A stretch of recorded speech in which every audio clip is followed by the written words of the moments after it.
Fíjate, ya que haces referencia a la opinión de Carla Humphrey, ayer nos concede una entrevista en Sin Censura en exclusiva, hoy publica su postura en el periódico El Universal. Si me permiten leer un poco de esto, dice: mi postura ante la suspensión temporal del proceso de revocación de mandato. El pasado 17 de diciembre, el Consejo General del Instituto Nacional Electoral, su máximo órgano de decisión, aprobó por mayoría de votos posponer de forma temporal todas las actividades para la organización del ejercicio del proceso de revocación de mandato del presidente de la República, derivado del recorte presupuestal aprobado por la Cámara de Diputados y Diputadas al INE para el ejercicio fiscal 2022, hasta en tanto se tengan las condiciones presupuestales respectivas que le permitan reanudar con este ejercicio de participación ciudadana. En el acuerdo tomado por el INE, entre otras consideraciones, se indica que dicha posposición estará vigente hasta que la Suprema Corte de Justicia de la Nación resuelva la controversia constitucional presentada por la propia institución, o bien cuando la autoridad competente le genere las suficiencias presupuestales correspondientes. Al respecto, hice públicas mis razones para estar en contra de dicha determinación acordada por 11 de los 11 consejeros y consejeras que integramos el Consejo General del INE.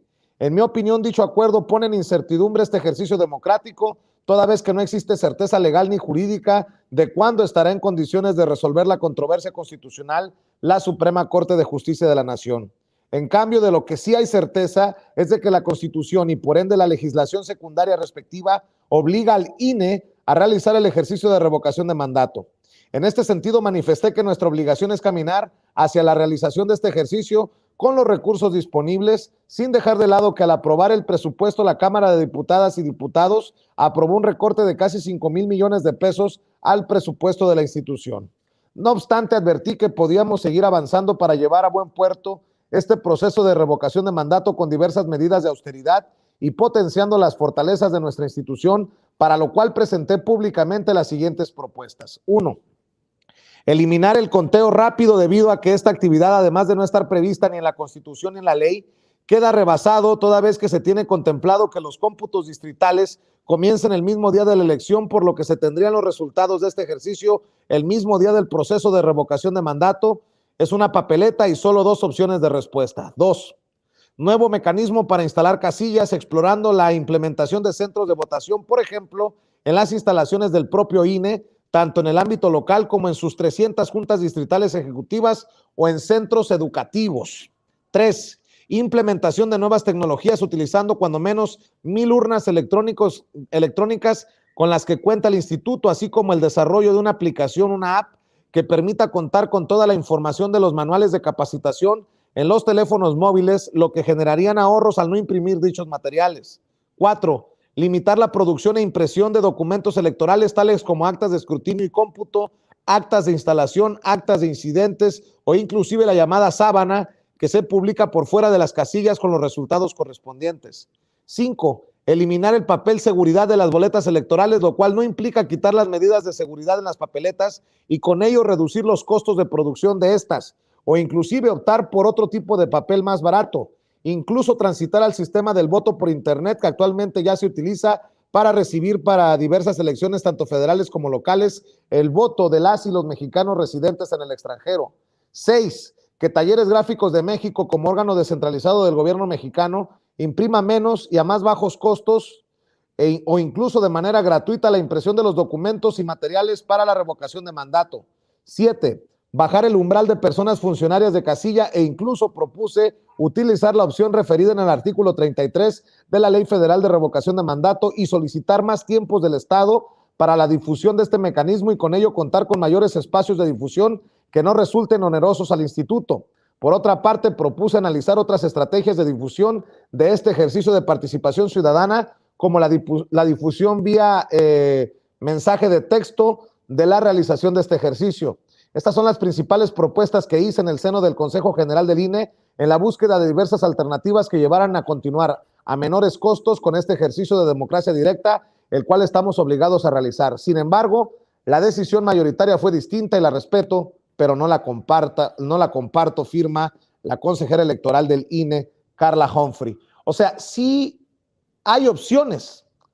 Lo que, insisto, no hay es voluntad para explorar qué se puede hacer, doctor Ángel Valderas Puga, entendiendo que ahí están opciones que pone sobre la mesa Carla Humphrey y no necesariamente que sean las mejores o las peores, simplemente opciones. Doctor.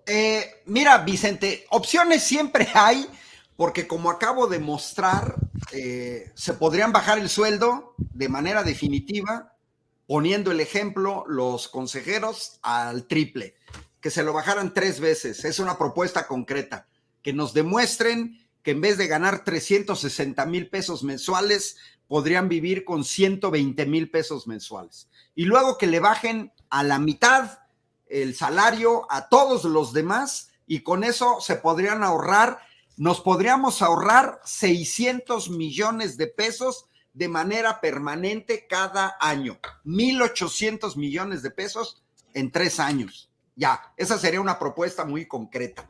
Mira, yo creo que efectivamente no son los números.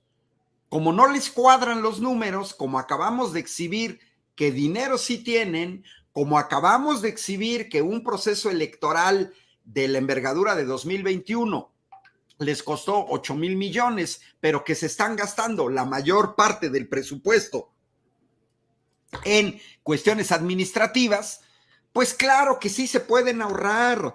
Es cuestión de voluntad política. Yo creo que todas las medidas que señala la consejera Carla Humphrey y más se pueden implementar siempre y cuando haya voluntad política. Yo creo que Lorenzo Córdoba, que es quien dirige, es quien hizo la propuesta de posponer la cuestión de la revocación, que además te voy a decir, yo por ejemplo, pues apoyo a Andrés Manuel López Obrador y no me interesa se hace o no se hace la revocación de mandato. Yo sé que el apoyo lo tiene y que sigue hasta 2024. Más bien no es eso lo que tenemos que cuestionar. Creo que lo que tenemos que cuestionar es esta actitud de los consejeros del INE de seguir chantajeando para vivir con lujos, poniendo como pretexto que ellos son como guardianes de la democracia. En otros países son figuras inútiles, no existen institutos nacionales electorales. Recordemos que el INE sustituye, le cambian de nombre al muy desprestigiado IFE, que avaló el fraude electoral en 2006 y que además también el INE en 2012 pues avaló el fraude electoral de Enrique Peña Nieto, el fraude electoral de Alfredo del Mazo en el Estado de México, etcétera. Yo creo que es un problema que tienen ellos para gente que gana tanto dinero, no, que tienen tantos asesores, que agarren a alguno de sus 20 asesores que no sé qué hacen en su jornada laboral de 8 horas para ganar tanto dinero, porque los asesores nos cuestan, ahorita me pesco uno, de los asesores, pues nos han de costar igual como 2 millones de pesos al año, y que bueno, pues que los pongan a trabajar y que le busquen dónde pueden recortar. Ahora, hay un detalle muy relevante. En la administración del INE, desde que el Congreso aprueba la ley y se aprueba la ley y entra en vigor, desde ese momento ellos ya sabían que en 2022 cabría la posibilidad de llevar a cabo un referéndum revocatorio. Ya lo sabían desde el momento en que se promulgó la ley. Desde ese momento tendrían que haber estado administrando los recursos económicos. Lo más que habría podido pasar es que a la gente no le interesara el referéndum, no se juntara el número de firmas mínimo para que se llevara a cabo. Eso es lo más que habría podido pasar, sí, pero ahorita tendrían sus ahorritos. Yo no les creo a los del INE que se gasten 3,800 millones en un referéndum con una boleta en donde la respuesta es binaria. simplemente sí o no. Es verdaderamente vergonzoso. Entonces, yo creo que opciones tienen, Vicente, sí las tienen. Es cuestión de voluntad política y que no nos vengan con su choro mareador a querer decir el desglose, etcétera, porque sus datos, yo insisto, no checan. Aquí pareciera ser que estamos en una mafia. He visto varias caricaturas. Creo que me sintetiza todo. Está Lorenzo Córdoba con la democracia y con un cuchillo aquí en el cuello. O me dan más dinero o cuello. Yo creo que eso sintetiza un poco. Muy vergonzoso que en un país que está luchando contra una pandemia, en un país que le puso fin al neoliberalismo sin romper ni un solo vidrio, en un país donde la gente vive con pensiones de 2,700 pesos mensuales, 3,500 pesos mensuales, 3,000 pesos mensuales, que fue lo que nos dejó el neoliberalismo, vengan estos señores fifís con sueldos de 365,000 pesos mensuales a seguir exigiendo más dinero. Terminaría con una frase clásica de Andrés Manuel: no tienen llenadera, Ricardo y Vicente. Bueno, pues ojalá que ya se les ponga un alto. Como lo informaba también al inicio del espacio, Ricardo, la Cámara de Diputados presentó ante la Suprema Corte de Justicia de la Nación una demanda de controversia constitucional en contra del Instituto Nacional Electoral, que decidió aplazar diversas fases de la consulta de revocación de mandato. Después de un detallado análisis jurídico realizado por este órgano del Congreso de la Unión, leo en el comunicado, se observaron diversas irregularidades constitucionales que invaden el ámbito de competencia de la Cámara en ejercicio de sus facultades exclusivas en materia presupuestal y de sus facultades legislativas en materia de revocación de mandato, Ricardo Sevilla. Así es, y que es precisamente la queja de Humphrey, pero esa queja me parece muy sospechosa, y me parece muy sospechosa porque se publica en el periódico Universal. Y uno dirá, ¿por qué sospechas del periódico Universal?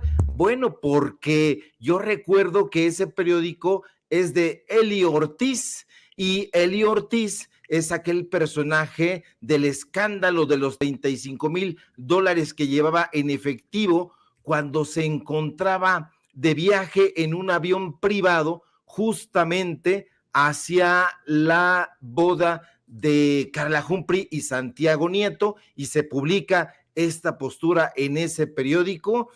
Ahí ya de entrada me parece sospechoso. Ahora, van a decir, van a escribir en el Universal, van a escribir en el Financiero, toda suerte de diatribas en contra de la revocación de mandato, dirán que no fortalece la democracia electoral, dirán que el presidente López Obrador tiene un alto porcentaje de aceptación y que de someternos a esta consulta, pues bueno, sería un escrutinio muy polarizado porque ese es su caballito de batalla, y bueno, ellos van a decir, eso hará evidente la existencia de dos Méxicos, uno a favor del presidente y otro en su contra, porque así ven las cosas en blanco y negro, lo ven, tienen una visión absolutamente maniquea, pero dicen, yo no recuerdo. Así dice, por ejemplo, Fernando García Ramírez, así dice Héctor de Mauleón,